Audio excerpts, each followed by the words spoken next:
श्री राम। दोस्तों, मित्रों, भक्तों एवं संतों, पुनः एक नई वीडियो में आपका स्वागत है। और इस समय अभी आपने देखा कि 22 अप्रैल को पहलगांव में नाम और धर्म पूछकर 28 हिंदुओं को मौत के घाट उतार दिया गया। वो सब धार्मिक यात्रा, टूरिस्ट यात्रा पर थे और उनको मुस्लिम आतंकवादियों ने नाम पूछा और धर्म पूछा और उनको मौत के घाट उतार दिया। सर्वप्रथम उन्होंने, ऐसा सुनने में आ रहा है कि उन्होंने कहा हिंदू मुस्लिम अलग हो जाएं, तो मुसलमान तो इस मामले में सतर्क हैं, वो अलग हो गए। फिर बाद में 28 लोगों को, 28 हिंदुओं को मौत के घाट उतार दिया गया, उसमें 2 विदेशी भी हैं। अब प्रश्न उठता है कि धर्म के आधार पे ये आतंकवादियों ने आक्रमण किया, मुस्लिम आतंकवादियों। स्पष्ट तौर पे उन्होंने कहा, उन्होंने मुसलमान को संरक्षण किया, यानी मुसलमानों को भीड़ से बाहर किया और हिंदुओं पर आक्रमण किया और हिंदुओं को मौत के घाट उतार दिया। अब सवाल उठता है, सरकार पाकिस्तान को घेरे में ले रही, पाकिस्तान जिम्मेदार है। ये सत्य है, पाकिस्तान जिम्मेदार है, पाकिस्तान को घेरे में लेना भी चाहिए। परंतु मेरा मानना है, मैं बार बार कह रहा हूँ कि कोई विदेशी मुस्लिम आतंकवादी तभी सफल होगा जब उसे लोकल का संरक्षण प्राप्त होगा, निर्देशन प्राप्त होगा। अयोध्या के मामले में देखिए, जब राम मंदिर पर आक्रमण हुआ तो लोकल मुसलमान ने, अकबरपुर के एक मुस्लिम ने उनका समर्थन किया था, उनका डायरेक्शन किया था, उनको अपनी जीप भी दी थी। अभी ओवैसी ने कुछ दिन पहले बोला था, ओवैसी के भाई ने, कि 15 मिनट में, वो डायलॉग आप लोगों को याद होगा। इस तरह से जो इनकी एक मानसिकता है कि इस देश से भी उन्होंने 1947 से अभी तक तो आपकी ज़मीन लेके 2 मुस्लिम देश बना लिए। अब जो भारत बचा है उसको भी वो मुस्लिम देश में बदलना चाहते हैं। कश्मीर से धीरे धीरे, अभी आपने देखा, कश्मीर से अब उन्होंने हिंदुओं का पूरा पलायन कर दिया, आतंकवाद के माध्यम से उन्हें मार मार के, डरा के, धमका के। 1990 में जो घटना घटी आप जानते हैं, बंगाल में जो घट रहा है वो आप जानते हैं, केरल में घट रहा है वो आप जानते हैं, कर्नाटक में घट रहा है वो आप जानते हैं। अब अगला उनका टारगेट राजस्थान है। राजस्थान में उनकी सक्रियता बढ़ रही है, पाकिस्तान जिंदाबाद के नारे लगा रहे हैं। तो हिंदुओं, तुम तो सतर्क हो ही जाओ। तो मैं ये कह रहा था कि लोकल मुसलमानों का इन आतंकवादियों को संरक्षण प्राप्त है। इसका प्रमाण है, मैंने पहले वीडियो में बोला था कि पत्थरबाजी इसका प्रमाण है। सेना पे इन्होंने पत्थरबाजी करके जो है आतंकवादियों को सुरक्षित करते हैं। तो ये नहीं है कि वही जिम्मेदार है जिन्होंने गोली चलाई, जिन्होंने मर्डर किया। उनको संरक्षण देने वाले भी जिम्मेदार हैं, उनको समर्थन करने वाले भी जिम्मेदार हैं। उनके मतलब जिन्होंने आक्रमण किया, गोली चलाई, वो और उनके आका जिनके निर्देशन में ये कार्य हुआ, ये दोनों तो जिम्मेदार है ही हैं। तीसरा, उनको संरक्षण देने वाले, उनको समर्थन करने वाले भी जिम्मेदार हैं। तो आपको बता दूं कि पूरे भारतवर्ष का मुस्लिम समाज इनका समर्थन करता है, इनको संरक्षण करता है। घटना के बाद तो ये भले ही स्टेटमेंट देते रहे कि बहुत गलत हुआ, ऐसा नहीं होना चाहिए, हम जो है इसका विरोध करते हैं। मीडिया के सामने बहुत बोलेंगे, लेकिन वास्तविकता ऐसी नहीं है। उनका मानना है कि ये आतंकवादी, मुस्लिम आतंकवादी हमारे धर्म का प्रचार प्रसार कर रहे हैं, दूसरे धर्म के लोगों को नष्ट कर रहे हैं।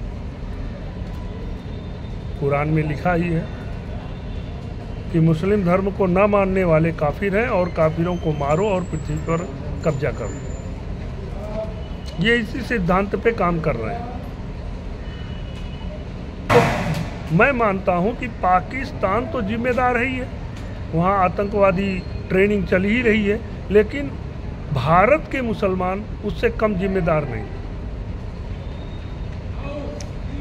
1947 में देश आज़ाद हुआ, किससे आज़ाद हुआ? अंग्रेजों से। ये मुसलमानों से देश को आज़ाद क्यों नहीं कराया जा रहा है भाई? ये कौन यहाँ के नागरिक हैं? ये तो कुकुरमुत्ते की तरह बच्चे पैदा करते हैं। जब जनसंख्या बढ़ जाएगी, अपने देश में रहने खाने को नहीं मिलेगा तो भागेंगे दूसरे देश में।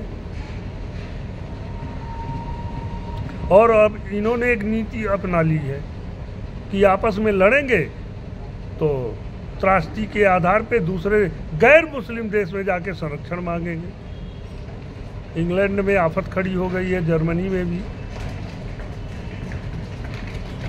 तो और जब कहो कि जनसंख्या पे कंट्रोल करो तो कहेंगे खुदा की देन है। अच्छी बात है। अब बंगाल में आप देखिए, बांग्लादेश बना। अब इन्होंने अपनी जनसंख्या बढ़ाते बढ़ाते वहाँ ओवरलोड हो गए और दूसरे धर्म को जान से मार के वहाँ 25% लगभग हिंदू थे, अब 2% बचे। 1971 में जब बांग्लादेश बना तो वहाँ 25% हिंदू थे, अब 2% बचे। इसी तरह पाकिस्तान में जब पाकिस्तान बना 1947 में तो वहाँ 25% हिंदू थे, 20-25%। अब वहाँ 2-1% बचे, उनको ख़त्म कर दिया। और अब ये जनसंख्या इतनी बढ़ाए बांग्लादेश में कि अब बांग्लादेश में रहने को जगह नहीं, तो भाग रहे हैं भारत में। और वोट पॉलिसी के अंतर्गत इनको संरक्षण प्राप्त हो रहा है। तो मैं ये कह रहा था कि ये आतंकवाद के जिम्मेदार भारत के भी मुसलमान और वो मुस्लिम परस्त पार्टियां भी। आप जानते हैं मुस्लिम परस्त पार्टियां कौन कौन सी हैं, मुस्लिम परस्त नेता भी। तो आज ज़रूरत है, इस बात की है कि मुसलमानों से देश को आज़ाद कराया जाए और अपनी ज़मीन पे मुस्लिम देश बनाने की परमिशन न दी जाए किसी भी परिस्थिति में। पंजाब, कश्मीर का आधा हिस्सा, सिंध जो दे के पाकिस्तान बनाया गया है, उसको भी आज़ाद कराया जाए और सारे मुसलमानों को निकाला जाए। जब तक ये मुस्लिम यहाँ रहेंगे तब तक ये आतंकवाद और मुसलमानों के द्वारा दूसरे धर्म के लोगों पर हिंसात्मक कार्यवाही बंद नहीं होगी। ये लिख के रख लो, ये मैं आज कह रहा हूँ। जापान में नहीं हो रहा है क्योंकि इनको किसी प्रकार का छूट नहीं है। चाइना में नहीं हो रहा है, उसने इनकी खटिया खड़ी कर रखी है। तो यहाँ मुसलमानों को देश से निकाला जाए, मुस्लिम परस्त पार्टियों को राष्ट्रद्रोही पार्टी घोषित की जाए, मुस्लिम परस्त नेताओं को भी राष्ट्रद्रोही नेता घोषित किया जाए और सबको दंडित किया जाए। ये है इसका सॉल्यूशन। जब तक ऐसा नहीं करोगे तब तक यूं मारकाट मचती रहेगी। तो हिंदुओं जागो और मुसलमानों से देश को आज़ाद कराने का बीड़ा उठाओ। आपको मैं पिछले वीडियो में बताया था कि ये दूसरे धर्म के लोगों को ख़त्म करने के लिए हर प्रकार की रणनीति अपना रखे। उसमें इनकी एक हिंसात्मक रणनीति है जो आतंकवाद के द्वारा कार्य करती है। और सभी शांतिप्रिय मुसलमानों का उन आतंकवादी मुसलमानों को संरक्षण प्राप्त। पर्दे के सामने अब घटना घटी है तो बहुत चिल्लाएंगे कि बहुत गलत हुआ, सही नहीं हुआ, ये भारत हमारा है, हमारे भारत को पाकिस्तान बर्बाद कर रहा है। यहाँ एक बात और बता दूँ, अब पाकिस्तान कुछ नहीं बर्बाद कर रहा है, उसने आतंकवादी यहीं के मुस्लिम को खड़ा कर दिया है। अगर आप निकालोगे तो पाकिस्तान से नहीं आए हैं, कई घटनाओं में आप देखोगे कि यहीं के मुसलमानों ने आतंकवादी घटना की है। तो इसलिए पूरे देश को मुसलमानों से खाली कराया जाए, यही इसका एक सॉल्यूशन है। खाली कैसे कराया जाए अब ये सोचना आप लोगों का काम है। तो मुसलमानों से देश को आज़ाद कराया जाए। जय श्री राम।